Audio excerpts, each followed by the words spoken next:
ইন্টারপোলের red নোটিশে এক অদৃশ্য ভূত, স্টার মার্কস পাওয়া মেধাবী ছাত্র থেকে ঢাকার মোস্ট ওয়ান্টেড কিলার। জেলের ওই ২১ দিনে কি ঘটেছিল ফেরদৌসের সাথে? কিভাবে জন্ম নিয়েছিল ঢাকার আন্ডারওয়ার্ল্ডের মাস্টারমাইন্ড কালা জাহাঙ্গীর? ২ দশক ধরে রাষ্ট্রযন্ত্রকে ঘোল খাওয়ানো এক অমীমাংসিত কে এই ডন? ২০০১ সাল স্বরাষ্ট্র মন্ত্রণালয় থেকে প্রকাশ করা হলো ঢাকা কাঁপানো ২৩ জন শীর্ষ সন্ত্রাসীর এক হাড় হিম করা তালিকা। সেই তালিকার পাতা উল্টালে আজ ২ দশকেরও বেশি সময় পর আপনি দেখতে পাবেন অনেকের নামের পাশেই লাল কালিতে লেখা ক্রসফায়ারে নিহত, ফাঁসির দণ্ডপ্রাপ্ত অথবা কারাগারে বন্দী। কিন্তু এই ২৩ জনের মধ্যে একটি নাম আজও বাংলাদেশ পুলিশ, ডিবি এবং আন্তর্জাতিক গোয়েন্দা সংস্থা ইন্টারপোলের কাছে এক বিশাল প্রশ্নবোধক চিহ্ন হয়ে ঝুলে আছে। নামটির পাশে কোনো ক্লোজড সিল নেই। নামটি হলো কালা জাহাঙ্গীর। বাংলাদেশের অপরাধ জগতের ইতিহাসে এমন কোনো দ্বিতীয় গ্যাংস্টার নেই যে কিনা এতটা নিখুঁতভাবে পুরো রাষ্ট্রযন্ত্রের চোখে ধুলো দিয়ে হাওয়ায় মিলিয়ে যেতে পেরেছে। যার মাথার দাম ছিল ১ লাখ টাকা, তাকে ধরার জন্য গোয়েন্দারা বছরের পর বছর হন্যে হয়ে ঘুরেছে। বড় কোনো অপরাধী ধরা পড়লে আজও তাকে সবার আগে জিজ্ঞাসা করা হয়, জাহাঙ্গীর কোথায়? কিন্তু কেউ জানে না সে কি মাটির নিচে নাকি অন্য কোনো দেশের অভিজাত রাজপথে। কিভাবে একজন সাধারণ নিরীহ তরুণ হয়ে উঠেছিল ঢাকার আন্ডারওয়ার্ল্ডের অলিখিত সম্রাট? আসুন ফাইলের ধুলো ঝেড়ে অন্ধকার জগতের সবচেয়ে নিখুঁত এই মাস্টারমাইন্ডের সাইকোলজিক্যাল ময়না তদন্ত করি। অপরাধ বিজ্ঞানীরা বলেন, কোনো মানুষই জন্মগতভাবে খুনি হয়ে জন্মায় না। সমাজ এবং পরিস্থিতি তাকে বাধ্য করে ট্রিগারে আঙুল রাখতে। কালা জাহাঙ্গীরের আসল নাম ফেরদৌস। জন্ম উত্তরের জেলা বগুড়ায় হলেও স্কুল শিক্ষিকা মায়ের সাথে তার বেড়ে ওঠা ঢাকার ইব্রাহিমপুরে। ৯০-এর দশকের শুরুতে যখন এসএসসি পরীক্ষার রেজাল্ট বের হলো, তখন এই ছিপছিপে শান্ত ছেলেটির রেজাল্ট দেখে অনেকেই চমকে গিয়েছিল। ৫টি বিষয়ে লেটার মার্কস সহ স্টার। যে বয়সে তার চোখে থাকার কথা ছিল দেশের শীর্ষ কোনো বুয়েট ইঞ্জিনিয়ার বা বড় সার্জন হওয়ার স্বপ্ন, সেই বয়সে সে জড়িয়ে পড়ল ৯০ দশকের সেই উত্তাল ছাত্র রাজনীতিতে। আর এখানেই ঘটল তার জীবনের প্রথম এবং সবচেয়ে বড় ট্র্যাজেডি। এলাকা দখলের দ্বন্দ্বে তৎকালীন কোচি গ্রুপের সাথে শুরু হয় তার বিরোধ। নিজের চোখের সামনে পরিচিত বড় ভাইকে খুন হতে দেখে ফেরদৌসের ভেতরের সুপ্ত বারুদে যেন আগুন ধরে যায়। প্রতিশোধের নেশায় উন্মত্ত হয়ে সে ঢাকার আদালত প্রাঙ্গণে সবার সামনে খুন করে বসে কোচি গ্রুপের আজাদকে। গ্রেপ্তার হয় পুলিশে।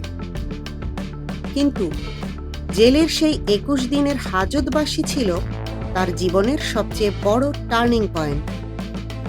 অপরাধ বিশেষজ্ঞরা আজও মনে করেন ওই ২১ দিন তাকে শুধরাতে পারেনি। উল্টো জেলের ৪ দেয়াল তাকে শিখিয়েছিল অন্ধকার জগতের আসল ব্যাকরণ। ২১ দিন পর জেল থেকে যে ছেলেটি বের হলো, তার নাম আর ফেরদৌস ছিল না। সে তখন মায়া মমতা বিবর্জিত এক হিমশীতল গ্যাংস্টার কালা জাহাঙ্গীর। ৯০-এর দশকের মাঝামাঝি সময় ঢাকার আন্ডারওয়ার্ল্ড তখন বিভিন্ন গ্রুপের দখলে। কিন্তু কালা জাহাঙ্গীর এসে সব সমীকরণ বদলে দিল। তার কাজ করার স্টাইল ছিল সাধারণ গুন্ডাদের চেয়ে সম্পূর্ণ আলাদা। তার পদার্থবিজ্ঞান আর অঙ্কের সেই তুখোড় মেধা সে কাজে লাগালো কিলিং মিশনের নকশা তৈরিতে। সে গড়ে তুলল ব্ল্যাক প্যান্থার বাহিনী। এরপর কুখ্যাত 5 স্টার গ্রুপে যোগ দিয়ে পিচ্চি হান্নানের সাথে তৈরি করল ঢাকার সবচেয়ে অপ্রতিরোধ্য সিন্ডিকেট।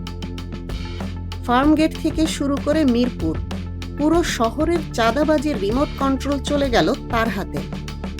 কিন্তু গ্যাংস্টার হিসেবে তার সবচেয়ে বড় প্রোফাইল তৈরি হয় 2002 সালের 10ই মে। স্থান ধানমন্ডি 27 নম্বরের orchid plaza. Target Dhaka city কর্পোরেশনের দাপুটে কমিশনার সাইদুর রহমান নিউটন। সকাল 11:30টার ব্যস্ত মার্কেট। নিউটন একটি সেলুন থেকে বের হওয়া মাত্রই শুরু হলো কমান্ডো স্টাইলের ব্রাশ ফায়ার। 22টি বুলেট ঝাঁঝরা করে দিল একজন ক্ষমতাধর কমিশনারের শরীর।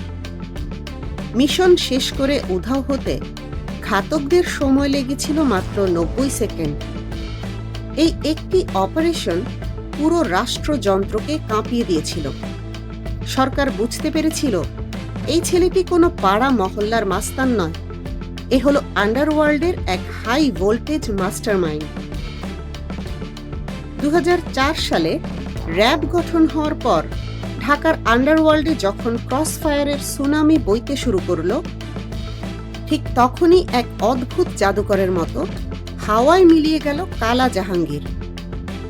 গত 2 দশকে তার মৃত্যু নিয়ে গোয়েন্দাদের ফাইলে 4টি আলাদা থিওরি বা তত্ত্ব জমা হয়েছে। একজন ইনভেস্টিগেটিভ জার্নালিস্টের চোখে দেখলে এই থিওরিগুলো আসলে এক একটি নিখুঁত স্ক্রিপ্ট। প্রথম তত্ত্ব, গডফাদারদের নির্দেশ। আন্ডারওয়ার্ল্ডের নিয়ম হলো যখন কোনো ডন খুব বেশি জেনে যায় তখন রাজনৈতিক গডফাদাররাই তাকে সরিয়ে দেয়।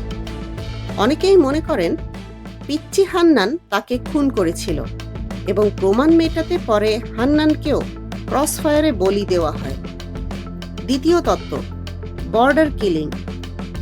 একটি সূত্র দাবি করে যশোর সীমান্তে তাকে খুন করে পরিচয় গোপন করার জন্য অ্যাসিড দিয়ে তার মুখ ঝলসে দেওয়া হয়েছিল। তৃতীয় তত্ত্ব, সুইসাইড ডসিয়ার। সবচেয়ে চাঞ্চল্যকর দাবিটি করে তার নিজের পরিবার। 2003 সালের 15 ডিসেম্বর মোহাম্মদপুরে আত্মগোপনে থাকা অবস্থায় গর্ভবতী স্ত্রীর সাথে ফোনে ঝগড়ার এক পর্যায়ে নাকি জাহাঙ্গীর নিজের মাথায় গুলি করেছিল এবং রাতেই তাকে কড়াইল গোরস্থানে দাফন করা হয়। কিন্তু রাষ্ট্রযন্ত্র বা গোয়েন্দারা এই সুইসাইড থিওরি কখনোই বিশ্বাস করেনি, কারণ পুলিশের খাতায় গ্যাংস্টাররা বাঁচার জন্য সব করতে পারে, কিন্তু তারা কখনোই ভীরুর মতো আত্মহত্যা করে না।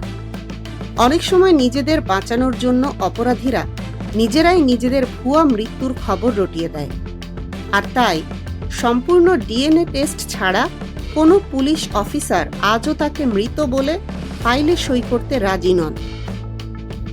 অপরাধ জগতের একটা অলিখিত নিয়ম আছে, তুমি হয়তো অনেক ক্ষমতাশালী হতে পারো, কিন্তু সিস্টেম বা রাষ্ট্রযন্ত্রের চেয়ে কখনোই শক্তিশালী হতে পারবে না। কিন্তু কালা জাহাঙ্গীর যেন সেই নিয়মটাকেই বুড়ো আঙুল দেখিয়ে গেল। সে হয়তো আজ অন্য কোনো দেশে প্লাস্টিক সার্জারি করা ভিন্ন কোনো চেহারায় এক অভিজাত জীবন কাটাচ্ছে। হয়তো তার সন্তানরা জানতেই পারছে না তাদের বাবার অতীত কি ছিল, অথবা সে সত্যি কড়াইল গোরস্থানের ওই নাম না জানা কবরের নিচে অন্ধকারে শুয়ে আছে। সত্যিটা কি তা হয়তো শুধু সেই গ্যাংস্টারই জানে। কিন্তু একটি কথা ধ্রুব সত্য, যতদিন না ইন্টারপোলের ফাইল থেকে তার নাম মুছে যাচ্ছে, কালা জাহাঙ্গীর ঢাকার অপরাধ জগতের এক জীবন্ত কিংবদন্তি, এক অদৃশ্য প্রেতাত্মা, যে রাষ্ট্রযন্ত্রের চোখে ধুলো দিয়ে প্রমাণ করে গেছে মেধা যদি ভুল পথে ধাবিত হয় তবে তা যে কোনো হলিউড থ্রিলারকেও হার মানাতে পারে। অপরাধ জগতের অজানা সমীকরণ, আন্ডারওয়ার্ল্ডের ব্লুপ্রিন্ট এবং খবরের পেছনের বস্তুনিষ্ঠ বিশ্লেষণ সবার আগে পেতে চোখ রাখুন আমাদের চ্যানেলে।